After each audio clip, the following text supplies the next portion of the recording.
What you are about to see is a remote viewing session that was done totally blind by the remote viewer. The remote viewer knew nothing about the target or the nature of the project. The remote viewer is going to describe all of the perceptions that the remote viewer obtained for this target. And then after the remote viewer describes the entire session, I will then tell the remote viewer what the target actually is in the target reveal for this. So I'm going to tell you, however, what the target is so that you can follow along when the remote viewer is describing the target. Okay, but remember, the remote viewer does not know what you know when describing the target. Okay, so the target for this deep news session is, it has two focuses. First focus is the Democratic National Convention in Chicago on the 19th to the 22nd of August in 2024. So that's the target time, to the 19th to the 22nd of August 2024. And the location is, location A is outside the United Center. That's a building during the Democratic National Convention in Chicago from the 19th to the 22nd of August. And time point Z is the most disruptive moment at location A. So the most disruptive moment outside of the United Center during the Democratic National Convention. And we'll have text up when you're watching the remote viewer describe the session so that you can be remembered what these things are. Now, focus 2 is the same thing for the Republicans. Focus 2 is the Republican National Convention in Milwaukee on the 15th to the 18th of July in 2024. And the focus is the most visible disruptive event to occur outside of the FISERV, F-I-S-E-R-V. FISERV, I don't know if that's the correct pronunciation, but the FISERV Forum during the Republican National Convention in Milwaukee from the 15th to the 18th of 2024. Now, time point W is the most disruptive moment at location J. And location J is outside of the FISERV Center during the convention in Milwaukee. And then what we're really looking for is what kind of activity is going on, mostly outside of the convention hall in both Chicago and Milwaukee during the Democratic and Republican conventions this summer. All right, so now let's see what the remote viewer actually perceived, and then we will tell the remote viewer what the actual target is after that. And you can see there the remote viewer's response and so on. Okay, let's see what the remote viewer perceives. All right, so Aziz, why don't you step us through your deep news session. Now, just so that everybody's clear, you're going to be describing your session, and then I will tell you what the target is afterwards. But right now, while you did your session and while you're describing it, you have no idea what the target or the nature of the project is, right? That's correct. You did everything totally blind, is that right? Totally blind. Okay. So why don't you just step it through, and then after you're done sort of telling us what you got, I'll describe what the target is. Sounds good. Okay, so starting off at page 4, my initial perceptions of the target were basically just a visual of inside of a structure, a room with multiple subjects, and some objects. Everyone seemed to have formal attire in general. I started seeing other images of like a couple of subjects looking down or looking across a room, and above them a bunch of artificial lights above. Zooming out, I saw an urban area with multiple structures, and that pretty much was just the gist of me getting started. Then moving on to page 7, I started probing right in the center of the target of focus 1. Actually, one more thing. I see page 6, you really have a urban area in there. Yeah, page 6, definitely. I was seeing a urban area with a diverse array of structures, different shapes. But okay, then page 7? Yeah, page 7, I was seeing sort of two visuals. The first visual was sort of a grid base surface, man-made base surface, very flat. And it seemed like maybe there was an artificial bluish hued light above, but multiple subjects sort of spread out in this sort of gridded indoor environment, and they were spaced out quite considerably, so no crowding or anything like that. And they also had this formal, semi-formal attire on. Then another image, which also came up at the center of the target for focus 1, was location A, which something I labeled location A. And that was just a structure with a crowd of subjects outside of it. And so it was really just like multiple subjects in an outdoor environment here. And I got this sense of like more energy, maybe more subjects behind them, but mainly I was just seeing this crowd of subjects around the door of this structure that sort of constituted the center of location A. Then I wanted to move specifically to location A and describe more of the environment. I started seeing large crowds of subjects, loud sounds, loud voices. It was like a semi-focused gathering. It seemed a little sort of like there was a lot of energy and a lot of faces looking in different directions, but it seemed in general that they were sort of focused in this general purpose, not really focused on a specific point, but in a general purpose. I got the sense that there was a semi-focused nature to them, and it was sort of thinly, that sensation was thinly threaded throughout the minds of all the subjects. I got a sense of some subjects holding up like signs and stuff like that, and some yelling sounds and stuff. And then I started to move to time point Z. Z is in zoo, zebra, zebra. And that was also still at location A. And then I started to see that the crowd of subjects was much more dense. It seemed like they were really pressed up against the structure. I started deducting sort of protest type of situations, like Columbia University's protests that recently happened, because it seems a lot more energetic, the environment at time point Z. And so a very dense crowd of subjects, and they were very focused on the structure. The structure seemed to have these ornate edges to it. I deducted like sort of Venetian or Roman sort of looking architecture. I mean, in general, I'm not saying it was like full of columns or anything like, but in general, the structure did have a blocky appearance. I just sort of noticed that the frills at the top just sort of seemed a little bit more ornate. So around the edges and stuff like that. But yeah, it was almost as if the subjects are basically trying to sort of push the structure down. I didn't really think that that was what would actually happen by them all pushing on the structure, but it looked kind of like that. A lot of energy pushing on the structure, and it kind of seemed like they're just trying to push it down or something like that. Anyway, it's I started seeing a little bit of damage to the structure as well. I deducted like broken windows and stuff like that. Subjects started running on the sides of the structure. I started getting a sense of maybe some subjects that looked like they would have been part of the outside crowd on the inside of the structure. Other subjects that seemed like they were inside the structure were running in different directions, and they seemed to have more of the formal attire on, semi-formal attire, and objects being thrown in the air. So then I had to do more investigation. So I moved to time point Z and focus 1, and then made a timeline. And the timeline started with the initial target location of multiple subjects sort of congregating around this structure. And then it sort of seemed like dusk at that time, like it was sort of getting darker outside. And then once it was nighttime outside, there was a much larger crowd. It was darker outside. And then there was a much larger crowd of subjects that appeared mostly in front of the structure.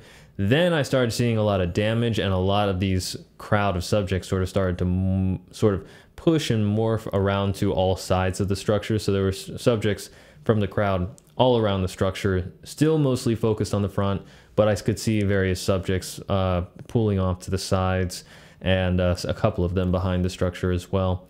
But it was a large, dense mass of subjects pressed up against the structure, and it looked like the structure was getting much more damage. So further on in the timeline, I started seeing very obvious imagery of people breaking what looked like windows and climbing into the structure and then running around.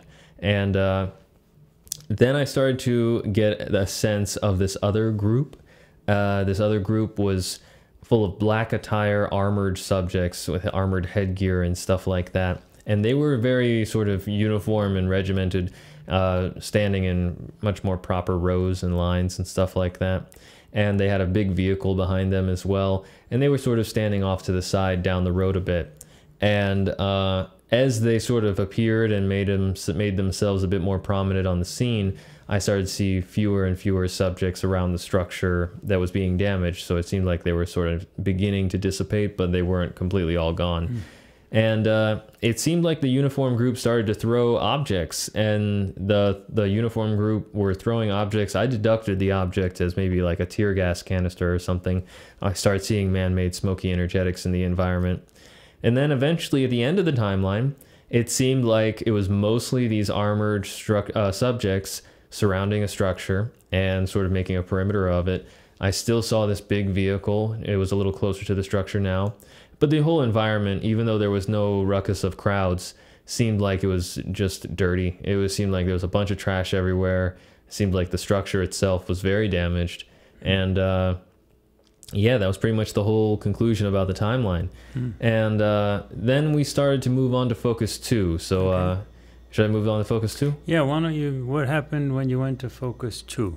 Okay, so focus 2 started off just by jumping right into the center of the target time and target activity for focus 2. I started to see what looked like an indoor environment with a subject sitting down and a couple of subjects around him in this sort of enclosed indoor environment. Kind of seemed like an office or something like that. But anyway, I deducted oval office, but it just seemed like that was what I was seeing. And then I moved to location J. J is in Jordan, Japan, something, just J. So moved to location J. And when I got to location J, I started seeing various images of what, the more I zoomed out, seemed to be an extensive urban space. So at first, I saw a bunch of low elevation structures, multiple subjects around. Some subjects had headgear, some subjects seemed very sunny and kind of a more hot environment. I deducted sort of like an airfield or a military base or something like that, just because of the low structures and mountainous terrain behind it. But then I started to zoom out, and I started to see, as I zoomed out 2,000 feet above the environment, I started to see that this was just one sort of space that was connected to a much larger, much more expansive urban area. And I could see a little bit of smoke sort of coming from that urban space.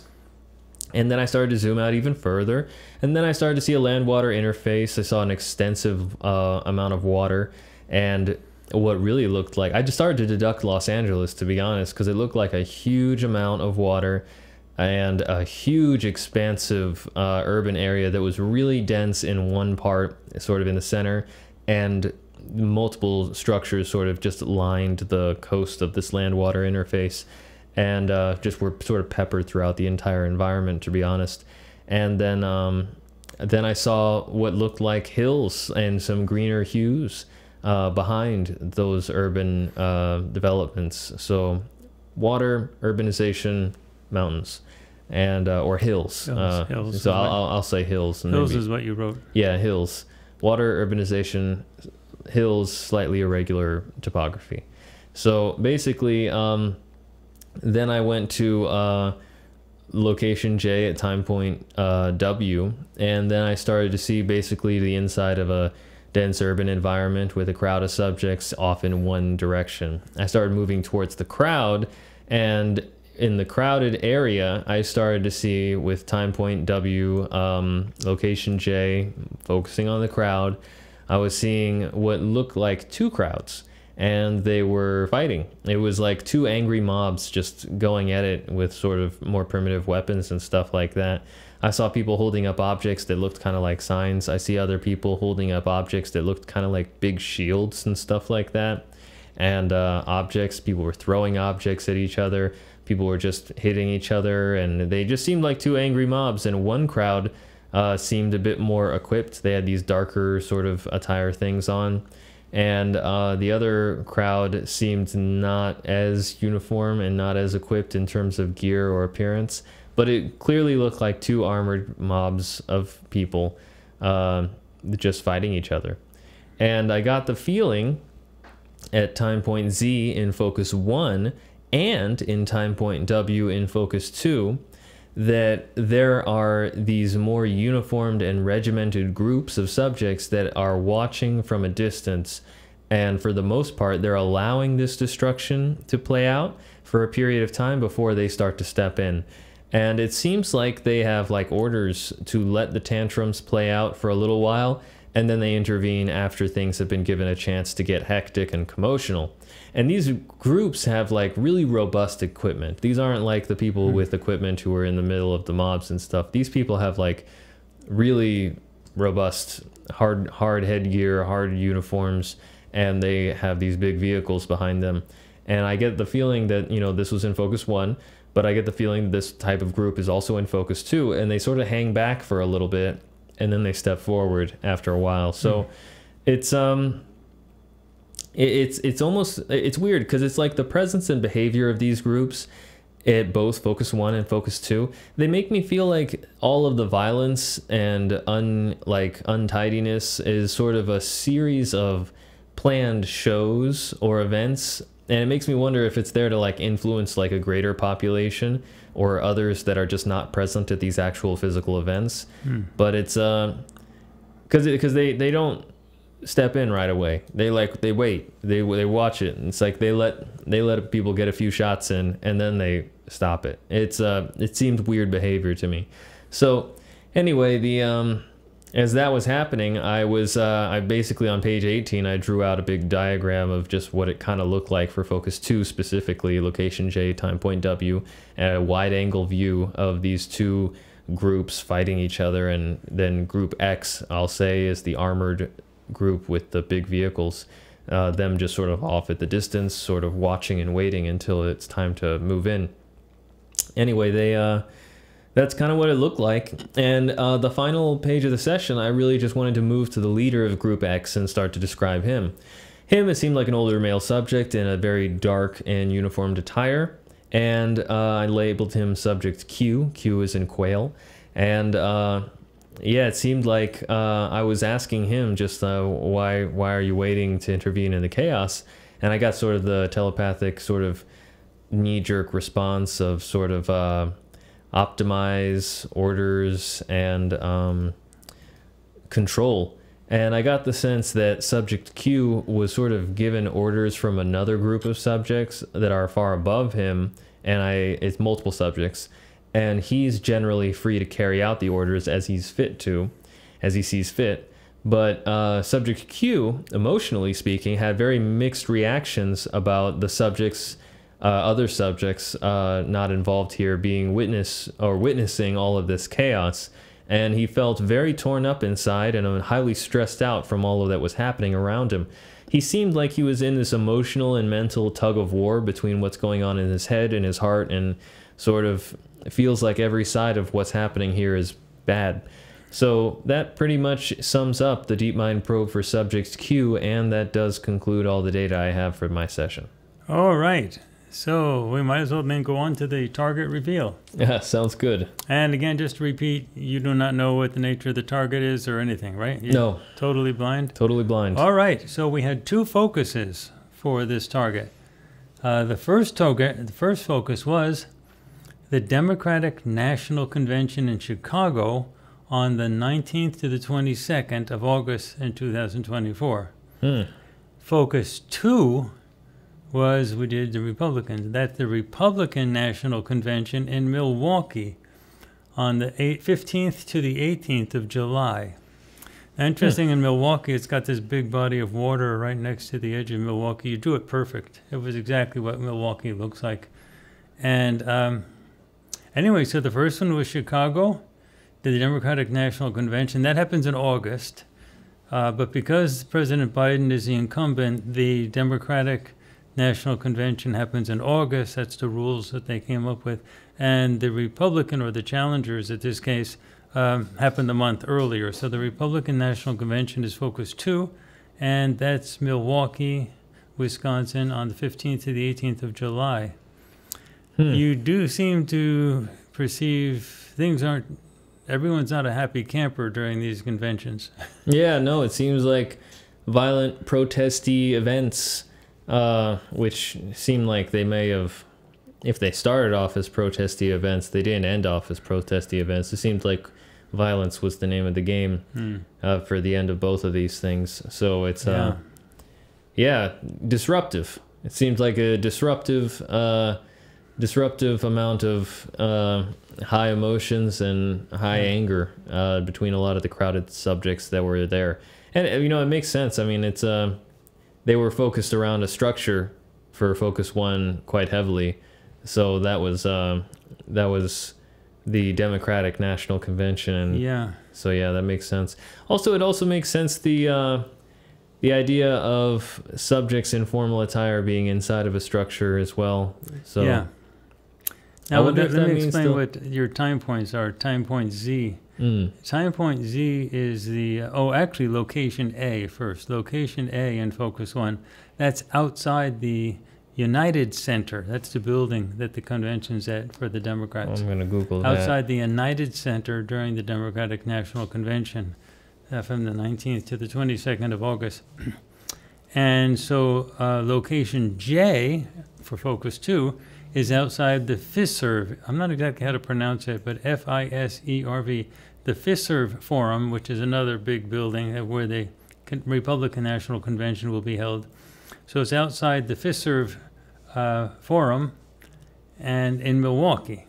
So, yeah, so those were the two location. J was FISERV in Milwaukee, and then the location A was the United Center building in Chicago for the Democrats. Time point Z was the most disruptive moment at location A. So we wanted to find out what was the, the most disruptive moment, and that was time point Z. So I guess And- that's when people were trying to damage the structure itself. Yeah, and activity H was the most disruptive activity. And then time point W was the same for the Republicans. That was the most disruptive moment at location J, which is outside the FISERV Forum in Milwaukee. And I guess that's when people were trying to damage other people. Yeah, So yeah. So the two time points that we were looking at, time point Z and time point W, they were the most disruptive moments during the convention. Because there'll be some times when not much is happening. People are out getting, breakfast. But there'll be other times when things are really intense. And I wanted to say, of all the intense times, what's the most intense look like?